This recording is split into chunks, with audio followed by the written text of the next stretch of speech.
ఈనాడు నేను కాశీని వదిలి వెళ్ళవలసిన పరిస్థితి వచ్చింది అని మనకి కాశీఖండ 32వ అధ్యాయంలో సుబ్రహ్మణ్య స్వామి ఈ దండపాణి వృత్తాంతం చెప్తున్నప్పుడు బోరున ఏడుస్తాడు. అయ్యో దండపాణి, నిన్న ఆ రోజు నేను చిన్న చూపు చూశానే, ఇది ఎప్పుడు నిన్ను వచ్చి చూస్తానో, నేను నీ అనుగ్రహం లేక నీ యొక్క భటులు నన్ను పంపించేశారు. జ్ఞానవాపి అంటే మనకి ఈశ్వరుడు అష్టమూర్తులలో తిరుగుతూ ఉంటాడు. అటువంటి అష్టమూర్తులలో ఈశాన్యమునకు దిక్కు అయినటువంటి జలధ్రువమైనటువంటి నీవే కదా అంటుంది ఆ కళావతి. ఒక తేజోవంతమైన యోగినిగా మారి దివ్య భవ్యమైనటువంటి ఛేయస్సుతో ఆ చిత్రపటాన్ని చూస్తూ ఆ జ్ఞానవాపి స్పర్శతో తన శరీరంలోకి ఎక్కడ లేని 1 కోటి దివ్య తేజస్సు ఆవిడలోకి ప్రవహించింది.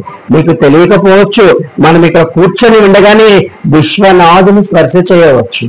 నేను ఒకానొక సందర్భంలో వెళ్ళాను, విశ్వనాథుడి స్పర్శ చాలా ఇదిగా ఉంది, జనాలు ఎక్కువ ఉన్నారు. నేను నా పోని భక్తులు చాలా మంది ఉన్నారు, ఒక స్పర్శ నువ్వు చేసుకో అని నేను బయటకు వచ్చి అక్కడ ఒక శివలింగాన్ని నేను అనుకున్నాను. ఇది సాక్షాత్ కాశీ విశ్వనాథుని శివలింగము, దీన్ని నేను స్పర్శ చేస్తున్నాను అని భావన నేను చేస్తే నిజంగా విశ్వనాథుడికి అలా పొందాడని నాకు చెప్పాడు ఆయన. అంటే మీ భావం మాత్రమే పొందగలరు. అంటే ఇప్పటికి ఇన్ని వరాలు ఇచ్చిన వాడు అలా పొందడా? ఈజీగా పొందిస్తాడు. ఈ జ్ఞానవాపి స్పర్శ వలన ఆవిడ దేహములోకి, అంటే ఆ చిత్రపటములో ఉన్నటువంటి ఆ జ్ఞానవాపి భావిని ఆవిడ తాకలేటప్పటికీ ఆవిడ యొక్క శరీరములోకి కోటి తేజస్సులతో సూర్యకాంతిలా ఆవిడ లోపలికి వెళ్ళిపోయిందట. వెళ్ళిపోయి ఆవిడ మళ్ళా ఏమైందంటే కొంచెం మూర్ఛ పడిపోయి ఆవిడ ఆ కళావతి గొప్ప ఆనందానుభూతిని పొందుతూ కనుబొమ్మల నుంచి నీరు కారిపోతుందంటే గంగా ప్రవాహములాగా అలా కారిపోతూ ఆవిడ కొయ్య బారినట్టు అయిపోయిందట. అంటే ఇప్పటిదాకా మనం చెప్పాము. అంటే మీకు ఈ రోజు నేను జ్ఞానవాపి మహిమ చెప్పాను, నేను నిన్న చెప్పాను. ఆవిడ ఆ చిత్రపటాన్ని చూస్తూ కనీసము కొన్ని వేల శివలింగముల గురించి ఏకధాటిగా చెప్పింది. ఇదిగో ఈ లింగం, ఇదిగో ఆ లింగం, ఇదిగో ఆ లింగము, ఈ లింగం వల్ల ఈ అనుభూతి, ఈ లింగం వల్ల అనుభూతి, కాశీలో ఉన్నటువంటి ఈ యాత్ర చేయాలి, ఆ యాత్ర చేయాలి, ఈ యాత్ర చేయాలని అంగయాత్ర గురించి కూడా చెప్పినటువంటి ఆ స్త్రీమూర్తి ఈ రోజు ఒక జ్ఞానవాపి గురించి చెప్పింది. అలా చెప్పుతూ అంటే ఆ జ్ఞానము ఆవిడలోకి ప్రవహించేటప్పటికీ ఆవిడ నిశ్చేష్టురాలైపోయింది. అంటే ఇది అన్నమాట.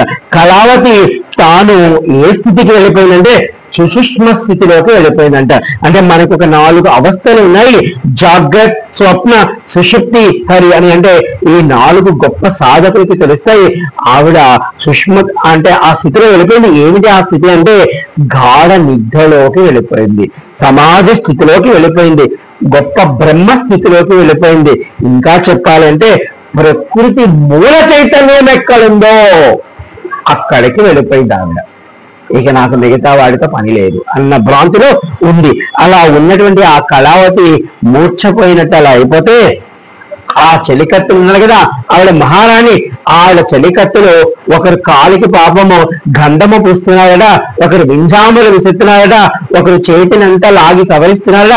ఏదేదో కొంతమంది పరిచారకులు అయ్యో మహారాణి గారు ఏమిటో ఉన్నట్టుండి ఈ యొక్క చిత్రపటమును చూసి ఏదో అవలీలగా ఒక గొప్ప వేదమనే చెప్పేసినట్టుగా చెప్పేసింది. పాపం వాళ్ళు పనివారు కదా, వాళ్ళకి అర్థం కాక వాళ్ళు ఆవిడకి ఎన్నో ఉపచర్యలు చేస్తున్నారట. అలా ఆవిడ ఉపచర్యలు చేస్తుంటే ఆవిడ అలాగే సమాధి స్థితిలో ఉంది. అందులో ఉన్నటువంటి ఒక చెలికత్త అన్నదట, ఆవిడ విన్నది ఇందులో ఏదో పట్టుకుంది ఆవిడ.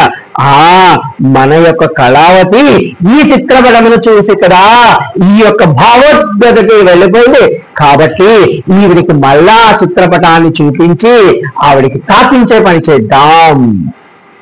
అంతే కదా, మనం ఎక్కడ ఒక్కొక్క సందర్భంలో ఒక దగ్గర పడిపోయామనుకోండి, అక్కడి నుంచే మనం మొదలు పెట్టాలంటారు కదా. అలా అయినప్పటికీ ఆ యొక్క చెలికత్త అన్నమాట ఒక ఈవిడ అలా సమాధి స్థితిలో ఉన్నప్పటికీ ఆవిడ యొక్క ఏళ్ళను పట్టుకొని ఆ జ్ఞానవాపి దగ్గరికి తీసుకుని వెళ్ళి ఆ చెలికత్తి చెప్తుందంట, ఇదిగో నీ ప్రాణ స్వరూపము, ఇదిగో నీ ప్రాణనాథులు అనేటప్పటి కదా ఆవిడ మళ్ళా సుఖలోకి వచ్చింది.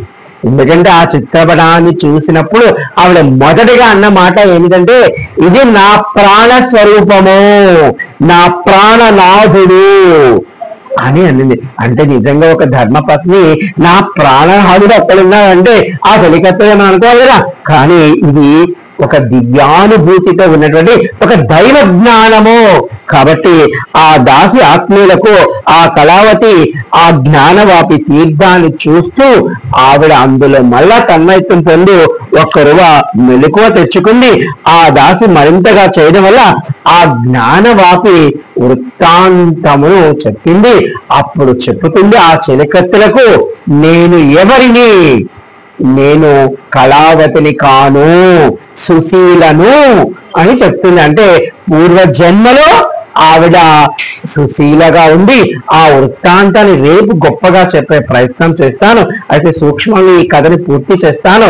అంటే ఆవిడ ఆ చెలికత్తెలకు చెప్తుంది, నేను గత జన్మలో ఒక బ్రాహ్మణి యొక్క కుమార్తెలు ఆ యొక్క